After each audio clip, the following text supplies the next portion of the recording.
ताज्या बातम्यांसाठी महान करेला सबस्क्राइब करा आणि बेल आयकॉनला क्लिक करा। मेंढपाळांचा गावकऱ्यांवर हल्ला, गुरे चरण्यावरून उफळला वाद। धुळे तालुक्यातील आमदडी या गावात गेल्या अनेक वर्षापासून मेंढपाळांनी गावकऱ्यांमध्ये गुरे चरण्यावरून वाद निर्माण झाला आहे।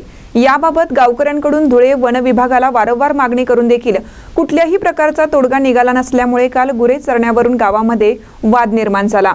गुरे चरण्याच्या कारणावरून मेंढपाळ समाजातील काही तरुणांकडून गावकऱ्यांना बेदम मारहाण करण्यात आली असून 2 तरुण यामध्ये गंभीर जखमी झालेत। गेल्या अनेक वर्षापासून आमदंड गावातील गावकऱ्यांकडून वन विभागाकडे वनक्षेत्रावर गुरे चारण्यावर बंदी घालण्यात यावी अशी मागणी करण्यात येत होती। मात्र याकडे वन विभागाने दुर्लक्ष केल्यामुळे मेंढपाळांमध्ये आणि गावकऱ्यांमध्ये वारंवार वाद होत आहे। यावर उपाय म्हणून मेंढपाळांना आणि गावकऱ्यांना 2 भाग करून त्यामध्ये चराई करण्याचं सांगण्यात आलं होतं। मात्र तरी देखील मेंढपाळांकडून गावकऱ्यांच्या जनावरांसाठी असलेल्या क्षेत्रामध्ये मेंढपाळे आपले गुरे घेऊन चराई करत असल्यामुळे हा वाद निर्माण झाला आणि या वादाचं रूपांतर हे तुफान हाणामारीत झालं। त्यामुळे हा सर्व प्रकार रोखण्यासाठी वन विभागाने या वनक्षेत्रावर पूर्णपणे गुरे चारण्यास बंदी आणावी आणि वन हे सुरक्षित ठेवण्यात यावं, जेणेकरून मेंढपाळांमध्ये आणि गावकऱ्यांमध्ये होणारा वाद थांबेल।